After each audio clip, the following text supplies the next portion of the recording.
Graça e paz, meus irmãos.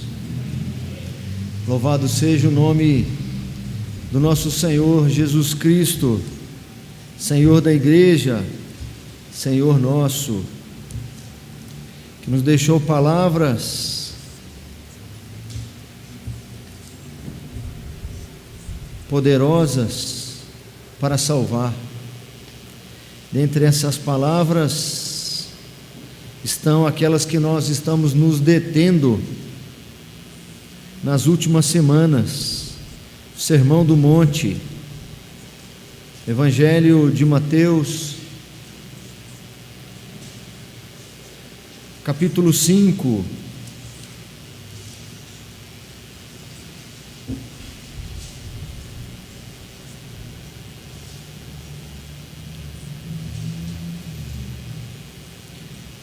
mais uma vez leremos os versículos todos, os 12 primeiros versículos desta sessão, ainda que nós nos deteremos hoje na parte final, e espero em Cristo Jesus que possamos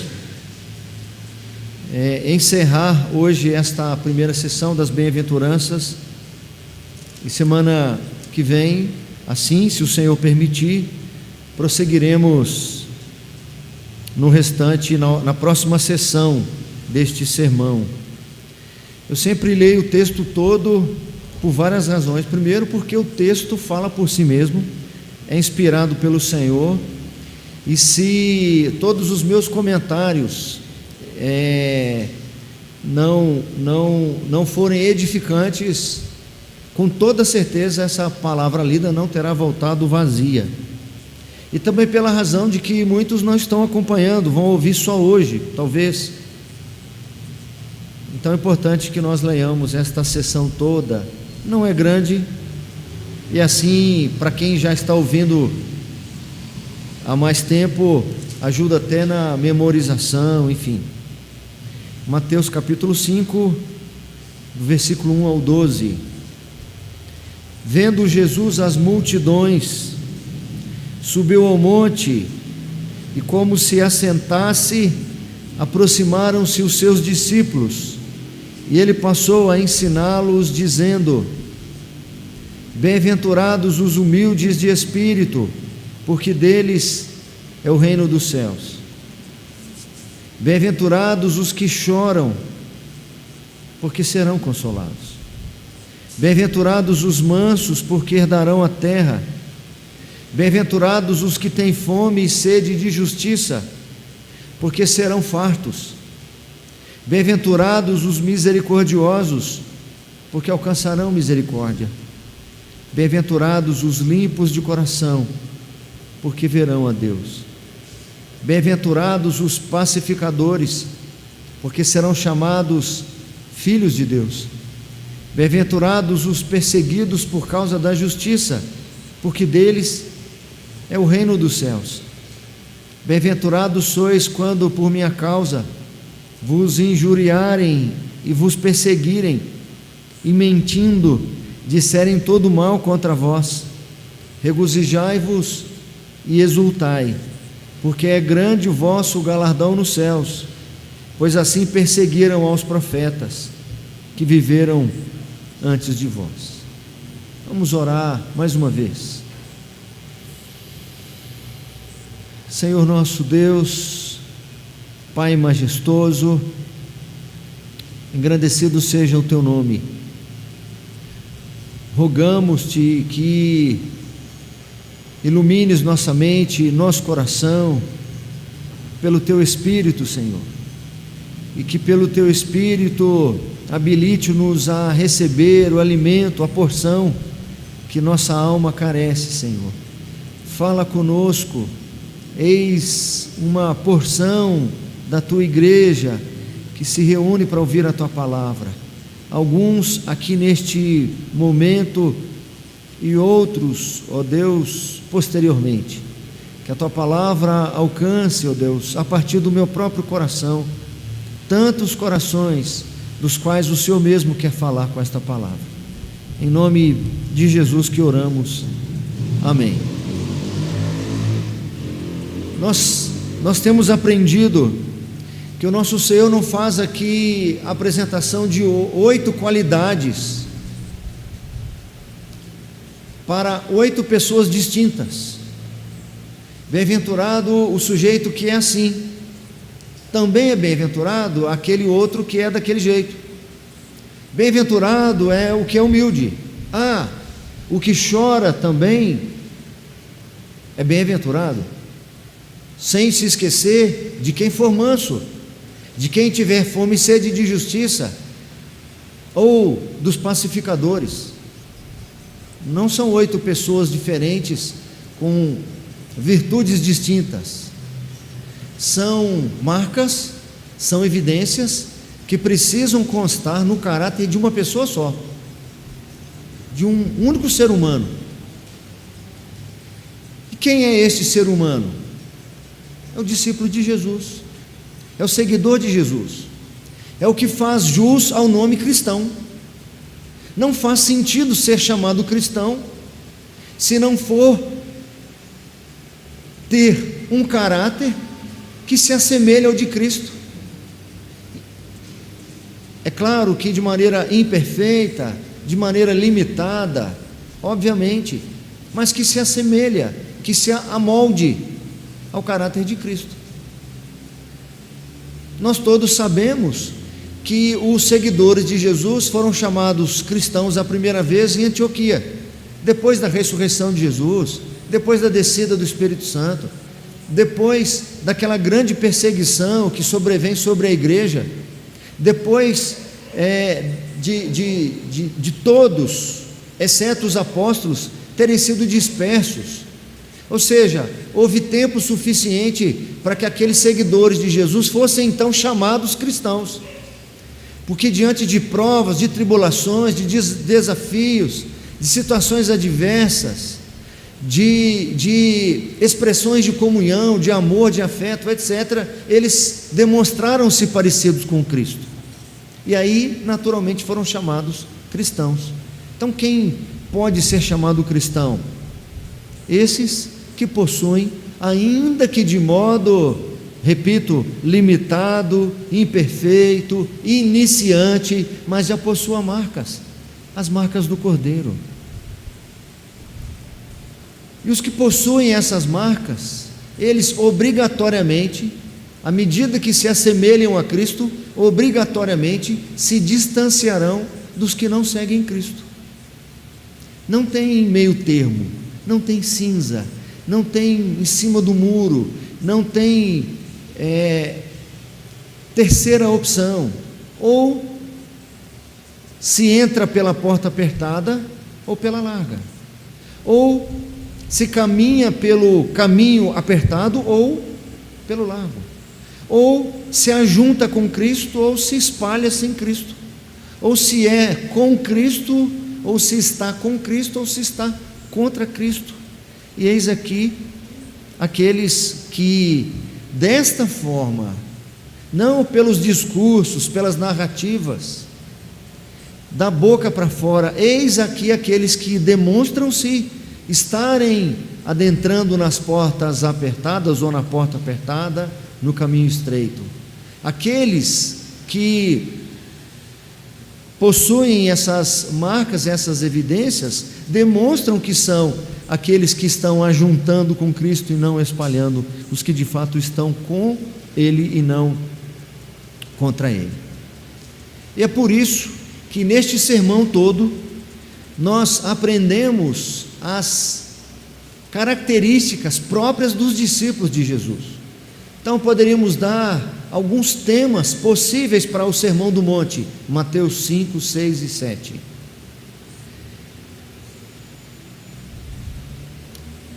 As características dos discípulos de Jesus Cristo, as marcas que evidenciam os seguidores de Jesus, as marcas dos verdadeiros cristãos. Mas seguindo alguns comentaristas, eu preferi utilizar o seguinte tema, que você que já vem acompanhando já anotou e sempre aparece aí na sua tela: ser discípulo de Jesus é ser diferente. Essa primeira sessão, esses primeiros 12 versículos, me perdoem aqueles que já ouviram isso várias vezes, mas eu preciso repetir para quem está ouvindo a primeira vez hoje. Esses 12 versículos marcam essa primeira sessão, aonde o discípulo de Jesus se diferencia, ou em que o discípulo de Jesus é diferente, é quanto ao caráter. É um caráter de alguém humilde de espírito, que se reconhece pobre e miserável, sem virtude própria, alguém que chora e que lamenta pelas suas faltas e falhas, e que chora e lamenta e que geme e sofre pelas falhas e pecados daqueles que afrontam o Deus vivo. Um caráter que se demonstra na fome e sede por justiça, na sua misericórdia, ou seja, na habilidade de colocar o seu próprio coração na miséria do outro, de se colocar no lugar do outro, de enxergar a carência e a necessidade do outro. Caracteriza-se por ser limpo de coração, por ser pacificador. E a oitava virtude que nós vimos na semana passada é a que está no versículo número 10.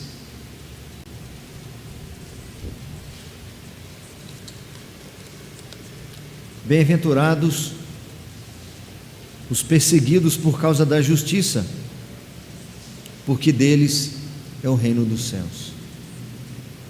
Eu sempre gosto de iniciar o texto com algum comentário, e é difícil não extrair os comentários de Lloyd Jones, apesar de tantos outros bons autores que eu cito muitas vezes explicitamente, outras vezes não diretamente, mas Lloyd Jones diz o seguinte: ora, é interessante observarmos que essa bem-aventurança se segue imediatamente à alusão aos pacificadores.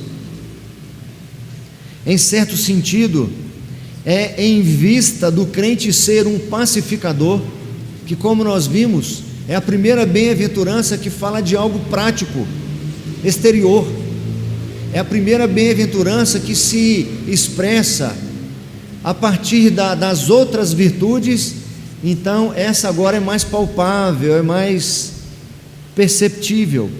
Então ele diz, em certo sentido, é em vista do crente ser um pacificador que ele é perseguido. Isso o assemelha a Cristo e o diferencia dos sem Cristo. Quanta riqueza de discernimento e compreensão isso nos fornece a respeito da natureza e do caráter da vida cristã. Quão esclarecedor é isso para nós. Quanta compreensão nós adquirimos com essas bem-aventuranças. Ele continua: opino que em porção alguma da Bíblia se pode encontrar mais perfeita ou precisa expressão das doutrinas bíblicas do pecado e do mundo do que aquilo que se vê nessas duas últimas bem-aventuranças. Bem-aventurados os pacificadores e bem-aventurados os perseguidos por causa da justiça. Quando o crente mostra ser parecido com Cristo, esse é o resultado que ele colhe. Mas na semana passada eu falei bastante sobre quem é esse perseguido por causa da justiça.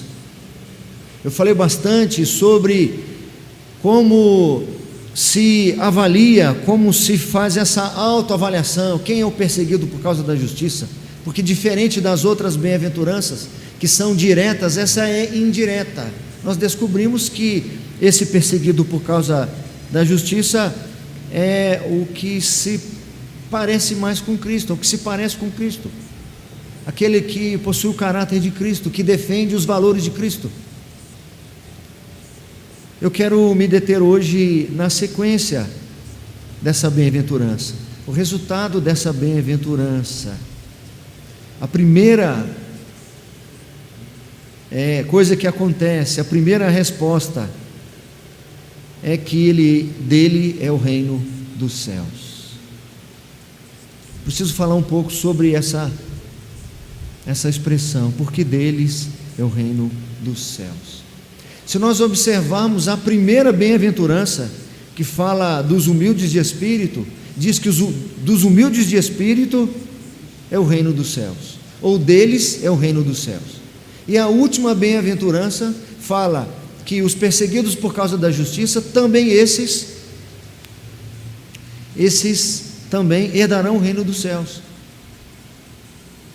E os outros 6? E o que acontece com o manso? E com o que chora? E com o pacificador? Nós vamos encontrar respostas ou bênçãos como ser consolado, herdar a terra, ser farto, alcançar misericórdia. Mas os comentaristas são unânimes em dizer que o nosso Senhor começa e termina com a mesma resposta, a mesma bênção, como se fosse a introdução e o final.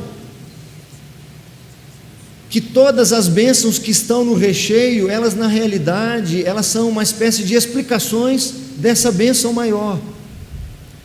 Todos os que serão consolados, eles também são do reino, deles também o reino dos céus.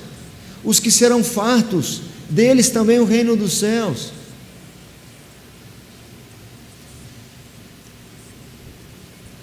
Todos os outros são também integrantes do reino dos céus. E essas duas bem-aventuranças, a primeira e a última, eles também usufruem de todas as outras. É mais ou menos uma explicação. O que significa, de maneira resumida, a primeira bem-aventurança, ser humilde de espírito, porque deles é o reino dos céus. Ser integrante do reino dos céus significa, seguindo a sequência, significa ser consolado. Ser herdeiro do reino dos céus significa herdar a terra, significa ser farto, significa alcançar misericórdia, significa ver Deus, significa ser chamado filho de Deus.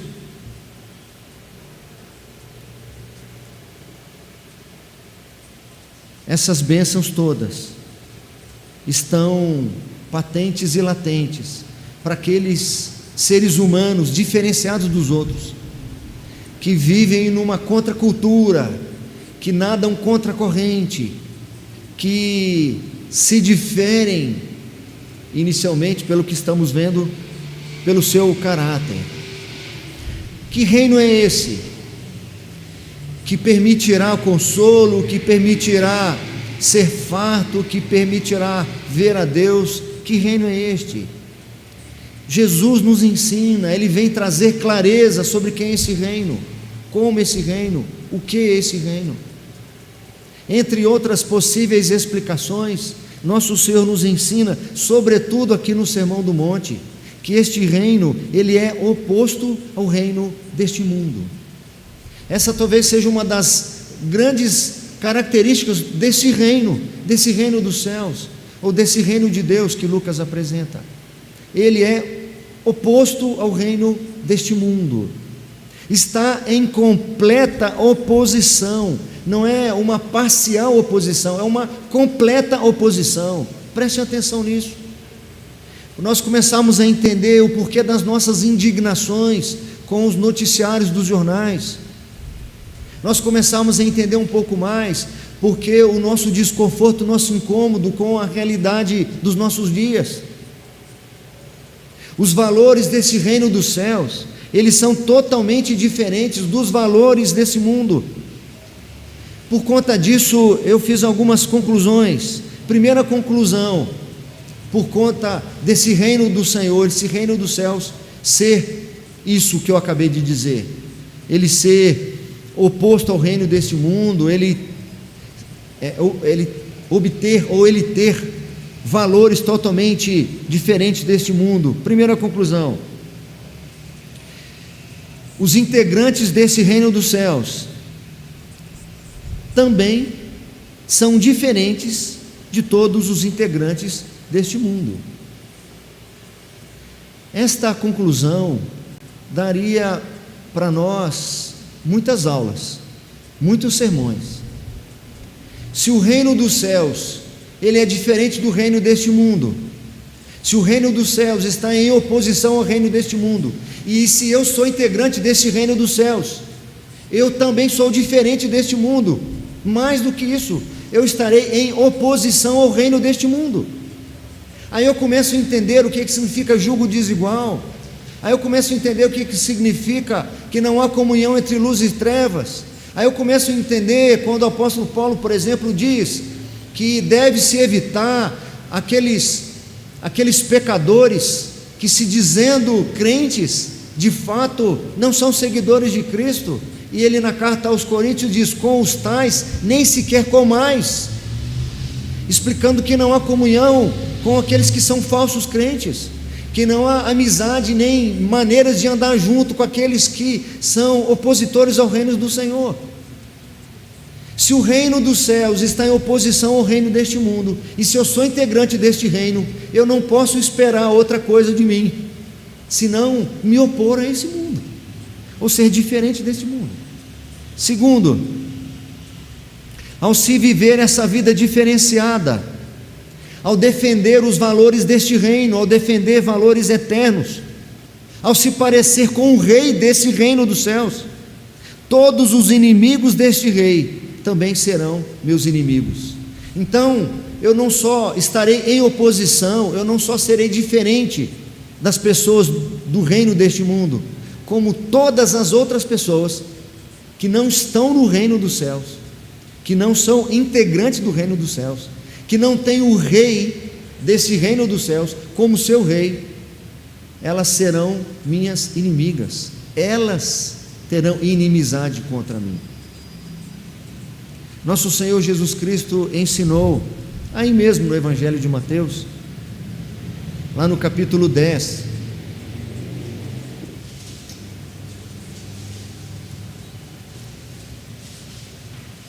do verso 33 em diante, para nós entendermos um pouco mais o que ele está falando aqui, nós vamos recorrer a esse texto, e para entendermos um pouco melhor o que está naquele texto de Mateus capítulo 10, nessa perspectiva do reino, a partir do verso 33, nosso Senhor diz assim: portanto, todo aquele que me confessar diante dos homens, também eu o confessarei diante de meu Pai que está nos céus. Mas aquele que me negar diante dos homens, também eu o negarei diante de meu Pai que está nos céus. Aqui ele está fazendo já a distinção entre os integrantes do reino dos céus e os demais que não são integrantes do reino dos céus. Entre as diferenças que eles possuem, nós estamos vendo o caráter nas bem-aventuranças. Aqui o nosso Senhor acrescenta ao caráter a sua própria confissão de fé. Quem me confessa como Senhor, quem me tem como Senhor, quem me reconhece como Senhor, quem se sujeita a mim como Senhor, nós temos um relacionamento tal que eu também o confesso diante do Deus, do meu Pai que está nos céus. Mas os outros que me negam, que não me reconhecem Senhor de suas vidas, eu também os nego diante do Pai que está nos céus. E o que acontece então? O que advém a partir desses integrantes de um lado e os integrantes do outro lado? Ele continua explicando. Parece que não faz sentido o que ele vem dizer agora, mas tem tudo a ver. Não penseis que vim trazer paz à terra. Alguns podem estranhar: que é isso? Jesus, a graça encarnada, o favor do Senhor imerecido, o amor em pessoa, a maior expressão de amor. Como está dizendo que não vem trazer paz, vem trazer espada? É porque na realidade a divisão já existe, a oposição já existe, os inimigos já existem.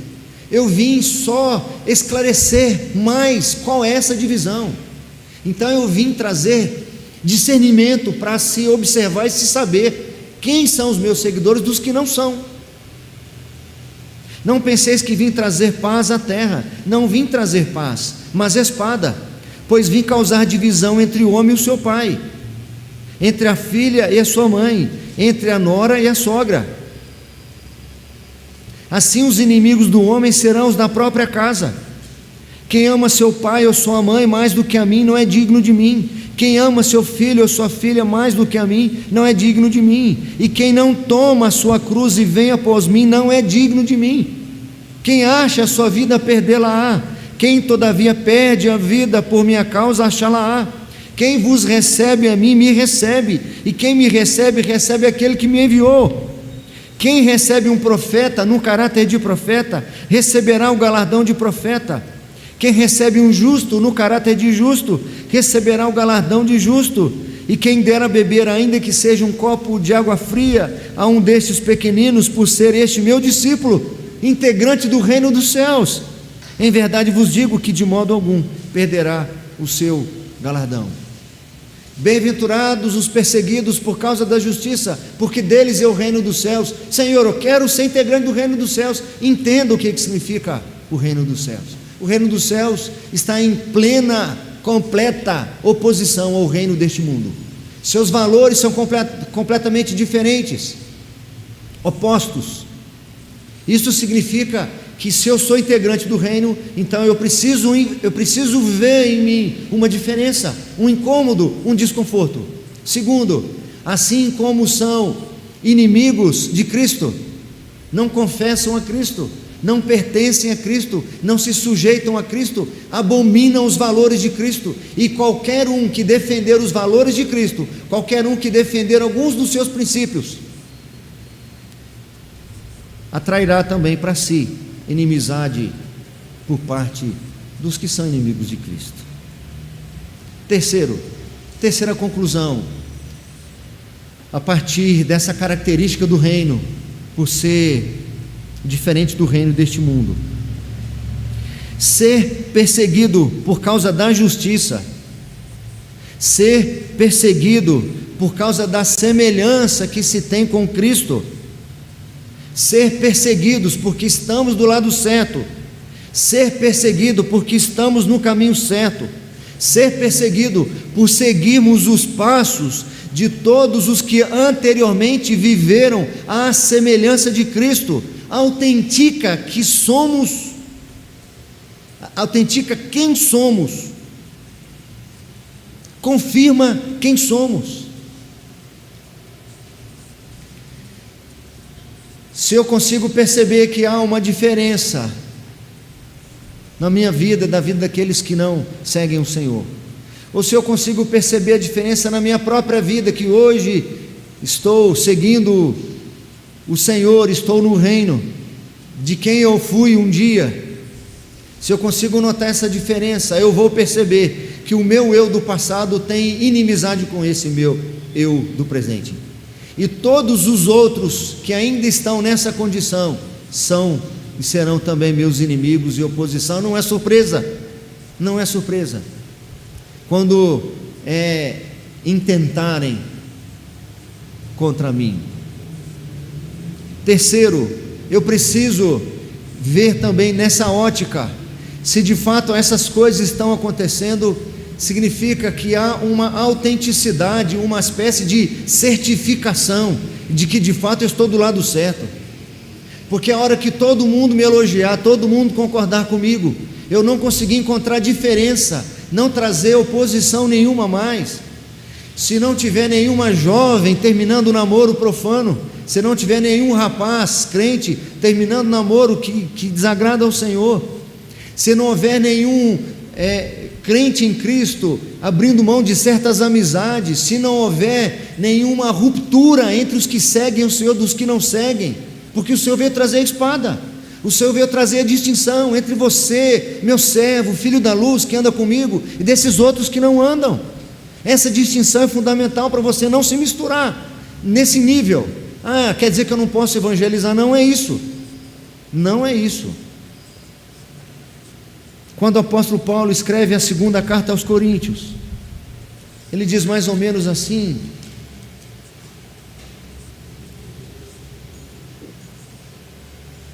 vocês não devem manter comunhão, e ele faz uma lista breve, com os beberrões, com os glutões, com os mentirosos, com os fornicadores, etc. Faz uma lista lá de uns uma lista com 7 itens mais ou menos. Não é uma lista exaustiva também, é uma amostra. Ele faz uma explicação. Eu não estou dizendo, ele repete a lista, aos glutões, aos beberrões, aos idólatras deste mundo, senão vocês teriam que sair deste mundo. Não é isso. Eu estou falando sobre aqueles que, se dizendo irmãos, forem essas coisas. Com os tais, vocês não devem nem comer junto. A ideia de que não há comunhão entre luz e trevas. É a mesma ideia que ele vai dizer depois na carta aos Coríntios também, sobre o jugo desigual com os incrédulos, que não pode haver comunhão entre luz e trevas. Uma coisa, eu estudar numa sala de aula com pessoas não crentes. Outra coisa, eu escolher uma dessas pessoas que pelas escrituras não é integrante do reino dos céus e querer me casar com essa pessoa. Todas as vezes que defendermos esses princípios e valores e que nós encontrarmos oposição, às vezes dentro da própria família, às vezes dentro da própria igreja. Eu mencionei alguns nomes na semana passada, se não me falha a memória, de homens de Deus contemporâneos, próximos, como, quando digo contemporâneos, eu digo de alguns, né? A gente fala de Martin Lloyd Jones, é contemporâneo de alguns de nós, né? Que a gente vai chegando numa idade. Outro dia eu conversei com, não sei com quem eu estava conversando, eu falei, você tem quantos anos? Eu falei, nossa, quando você nasceu eu já tinha carteira de... eu já estava casado, né? Então, não é de todos, mas nós temos personagens próximos, como John Wesley, como Charles Spurgeon, que foram perseguidos por suas denominações. Tem David Galloway, um autor contemporâneo, está vivo, um norte-americano, que, voltando para casa dos ensaios de Natal da sua igreja batista no sul dos Estados Unidos, isso está no livro dele, Restaurando a Sua Vida, ou Restaurando a Vida, alguma coisa assim. Ele conta que a esposa estava com as malas prontas, dizendo, estou indo embora. Como assim, você vai viajar para onde? Não, eu estou indo embora. Mas como você vai embora? Eu não quero mais viver aqui. Mas você quer mudar de cidade? Não, eu não quero mais ser sua esposa. Como assim não quer mais ser minha esposa? O que eu faço? O que você quer que eu faça? Eu não quero que você faça nada, eu só não quero ser esposa mais de pastor, não quero saber mais de igreja e nada disso. E foi embora com os filhos. E ele foi arrasado, né? Terminar o ano na igreja. Ainda foi demitido pela igreja, porque a esposa não quis mais ser esposa de pastor. Temos muitos casos de pessoas que a própria igreja vira as costas. Jovens, conheci lá final dos anos 80, talvez, um jovem que começou a frequentar a minha igreja. Nossa igreja era muito carente de músicos, não tinha quase instrumentista, nem de piano, de órgão, era muito raro, muito difícil. Chegou um rapaz de uma família transferido de outra cidade, tocava violão. Esqueci o nome do rapaz, estou lembrando até a fisionomia dele. Devia ter uns 17, 18 anos, e tinha um cabelo assim no ombro, mais ou menos como meu filho. E ele chocou o imaginário do povo de tal maneira, um moço crente, sério toda a vida, mas as irmãs da SAF não tinham outro assunto senão falar do rapaz. Enquanto esse rapaz não saiu da igreja, parece que eles não melhoraram, não pararam de falar, não ficaram sossegados enquanto o rapaz não saiu da igreja. Agora tem que arrumar outro assunto para falar. Muitas vezes a igreja, os irmãos em Cristo, que talvez não sejam tão maduros na fé, não sejam tão sábios, ou talvez nem sejam integrantes do reino, são oposição. E essas oposições, quando se opõem a princípios e valores que você vive, que pode te abater e te entristecer num primeiro momento, você deve se lembrar, como terceiro argumento que eu estou mostrando aqui, terceira conclusão, que isso autentica. Então, de fato, eu estou no caminho certo.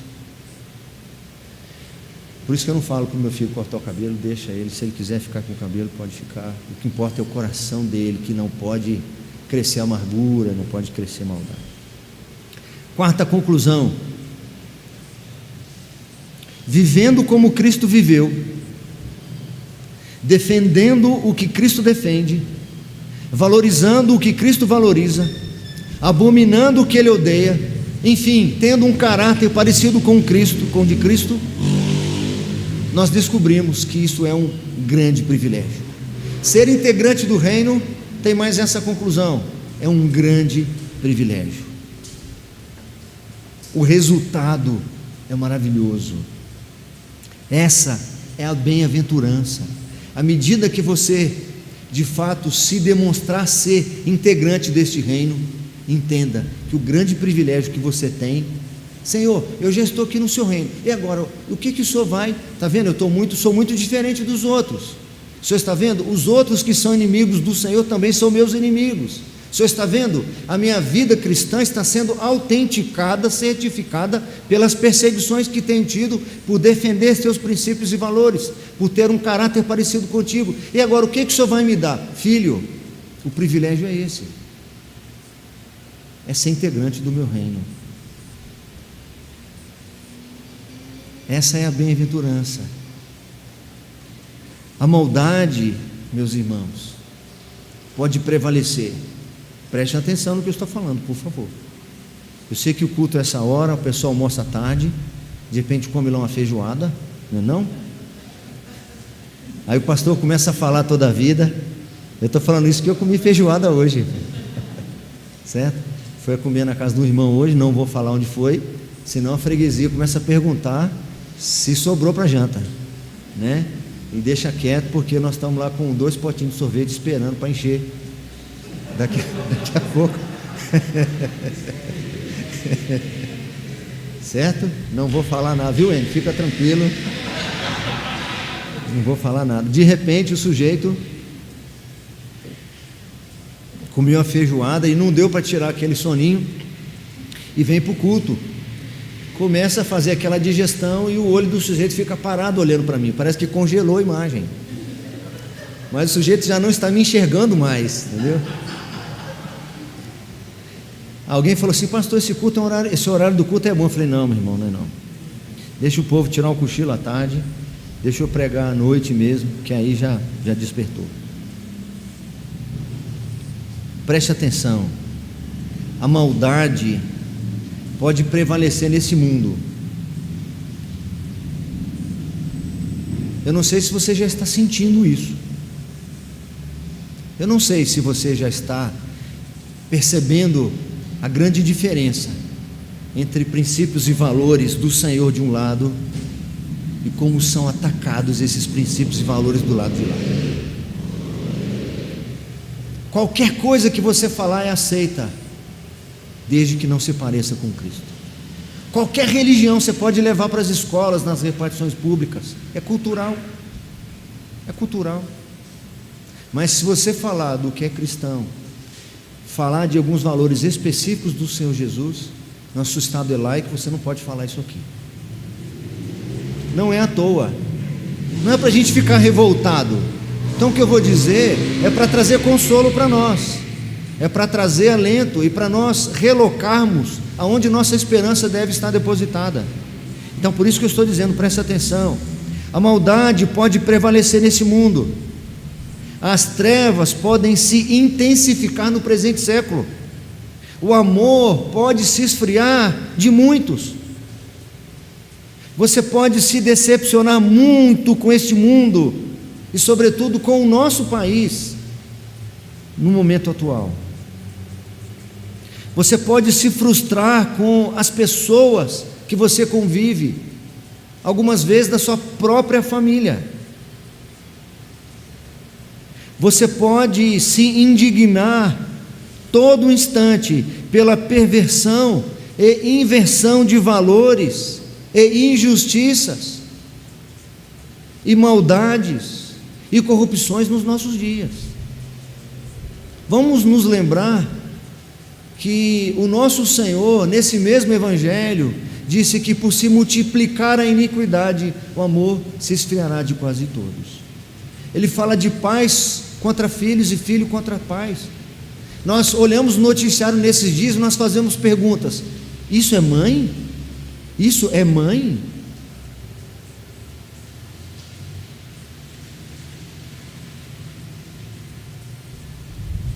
Isso vai acontecer. Essa indignação precisa aumentar.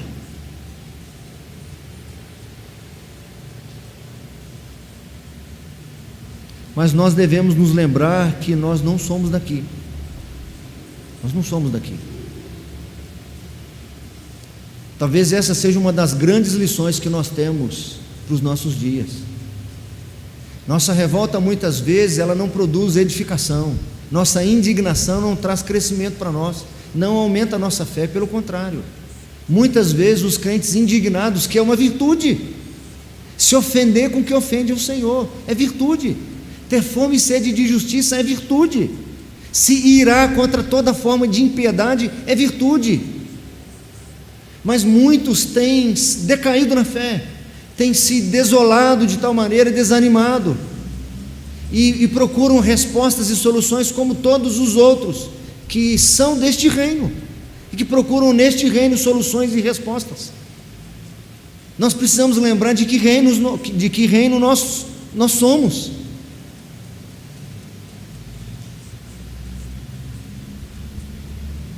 Nós não pertencemos a este mundo. Lembrei de um hino aqui agora, que diz mais ou menos assim, não lembro nem o número, mas diz mais ou menos assim: sou forasteiro aqui, em terra estranha estou.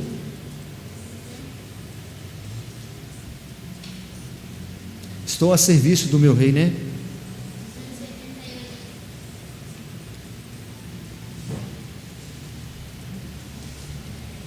Sou forasteiro aqui, em terra estranha estou, celeste pátria sim, é para onde vou, embaixador por Deus, do reino lá dos céus, venho em serviço do meu rei.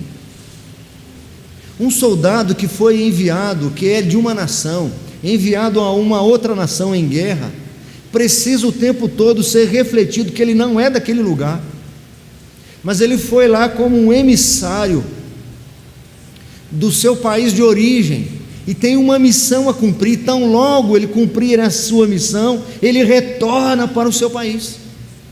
Eu estava assistindo um vídeo esses dias, não sei se foi hoje ou ontem, mostrando para o Mateus alguns vídeos lá dos Estados Unidos, quando o militar volta para casa, eles fazem uma surpresa. Então a filha está lá na formatura, de repente o pai aparece, ela sai correndo para abraçar, a mãe está ali fazendo uma refeição, o filho chega fardado atrás, e quando ela olha, ela faz uma festa, certo? É mais ou menos o que ajuda a alimentar o sujeito que está na batalha, é receber as cartas. É por isso que o correio de guerra precisa funcionar. O sujeito precisa receber a carta da mãe, da esposa, do filho, para ele não se esquecer que ele não é daquele lugar, ele está ali temporariamente e ele vai voltar. Nós temos esquecido isso, e alguns têm se frustrado com as perdas deste mundo, têm se assustado com balas, com tiros, com armadilhas, com tocaias. Mas isso é o que eu tenho que encontrar nesse mundo. Eu fiz até um comentário aqui: vou morar em outro país pelas decepções que eu tenho com o meu Brasil. Nação nenhuma neste mundo pode ser totalmente agradável à minha alma. Nós somos de outro país, de outro mundo, somos pertencentes ao reino dos céus. Como somos bem-aventurados, não podemos nos esquecer disso. Então, ainda que os poderes constituídos da nossa nação venham a nos escandalizar ainda mais do que já tem feito, isso é esperado. Todos que se levantarem, qualquer esfera que seja entre dois amigos na sala de aula, seja num namoro, seja numa coletividade, num time de futebol, seja num partido político, seja numa sessão de trabalho, seja na universidade, seja num governo, qualquer um que quiser defender os valores do Senhor serão perseguidos. Tadinho não, mas olha só, vai ser mandado embora do emprego, vai perder o namoro, olha só o que vai acontecer, vai perder a amizade. Perder o quê? Não sou daqui, não tenho nada, não vou levar nada disso, junto ao trono de Deus preparado. Ô Pietro, esse aqui você toca, o 288? Menino, hein? Vamos cantar essa estrofe aí, meus irmãos. 288, você tem o inário aí? 288, olha que letra, meus irmãos. E eu não tinha pensado nesse, eu tinha pensado em outro.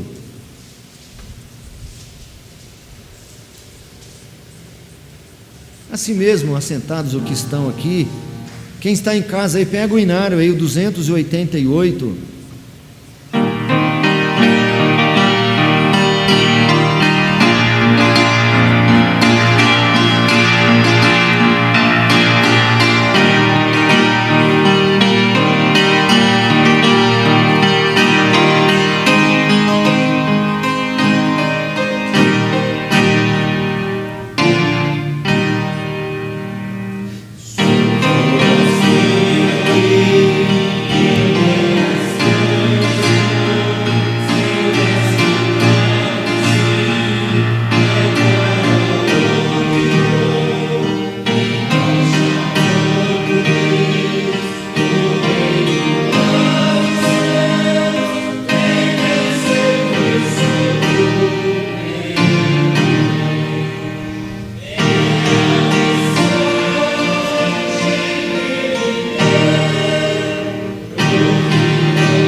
O 192, primeiro. 192, não é não? Não é 192? Isso, é esse mesmo. Junto ao trono de Deus preparado, há, cristão, um lugar para ti, há alegria perene ao seu lado, há profusas delícias ali, sim, ali, de seus anjos fiéis rodeado, numa esfera de glória e de luz, junto ao Pai, nos espera Jesus. Esse aí você manda também, bem, manda? A gente...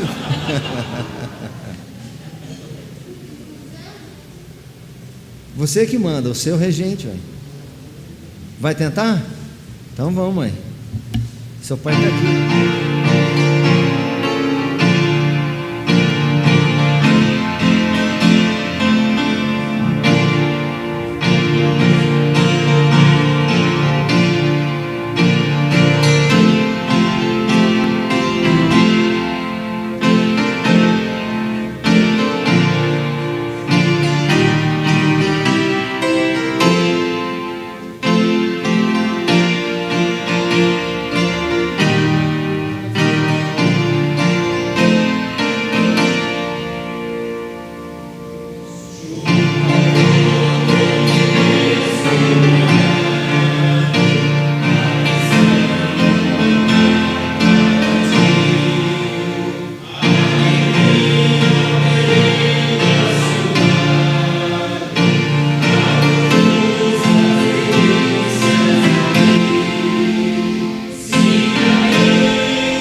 ficar bem aí no nosso coração, irmãos, bem marcado isso. Com Jesus, a morada feliz, prometida e segura nos céus, avistamos o lindo país pela fé na palavra de Deus. 194. Nós vamos cantar a primeira estrofe e o coro.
Meus irmãos, não há lugar nesse mundo que nós vamos nos sentir em casa.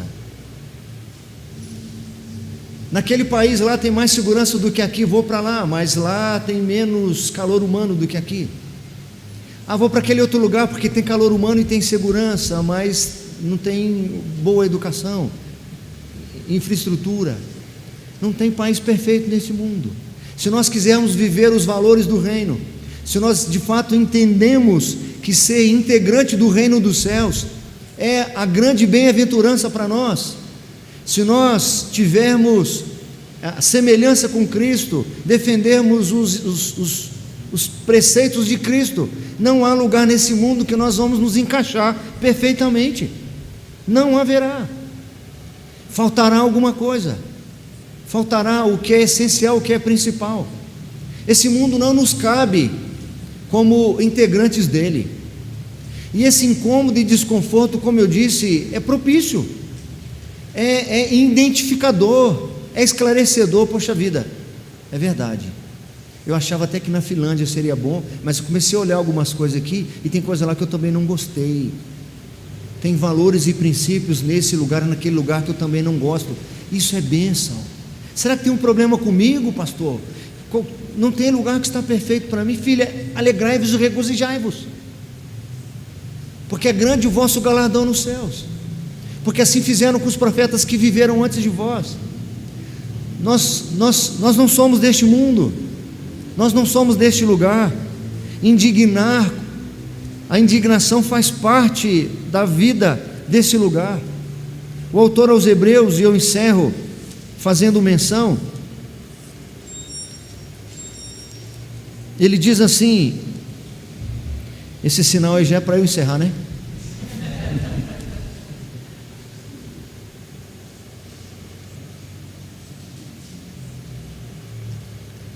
Hebreus capítulo 11, ele diz assim, eu vou ler a partir do verso 32, e que mais direi, certamente me faltará o tempo necessário para referir o que há a respeito de Gideão, de Baraque, de Sansão, de Jefté, de Davi, de Samuel e dos profetas, os quais por meio da fé subjugaram reinos, praticaram a justiça, obtiveram promessas, fecharam a boca de leões, extinguiram a violência do fogo, escaparam ao fio da espada, da fraqueza tiraram força, fizeram-se poderosos em guerra, puseram em fuga exércitos de estrangeiros, mulheres receberam pela ressurreição seus mortos, Alguns foram torturados, não aceitando o seu resgate, para obterem superior ressurreição. Outros, por sua vez, passaram pela prova de escárnios e açoites, sim, até de algemas e prisões. Foram apedrejados, provados, cerrados pelo meio, mortos a fio de espada. Andaram peregrinos, vestidos de peles de ovelhas e de cabras, necessitados, afligidos, maltratados, homens dos quais o mundo não era digno, errantes pelos desertos, pelos montes, pelas covas, pelos antros da terra. Ora, todos estes que obtiveram bom testemunho por sua fé, não obtiveram, contudo, a concretização da promessa, por haver Deus provido coisa superior a nosso respeito, para que eles sem nós não fossem aperfeiçoados. Alguns comentaristas dizem que esses dois versículos finais, o 11 e o 12, são específicos para os discípulos de Jesus. Quando ele termina as bem-aventuranças, ele diz assim para os seus discípulos, não lembro, deixa eu começar, pelo menos o comecinho aqui. Bem-aventurados sois quando por minha causa vos injuriarem e vos perseguirem.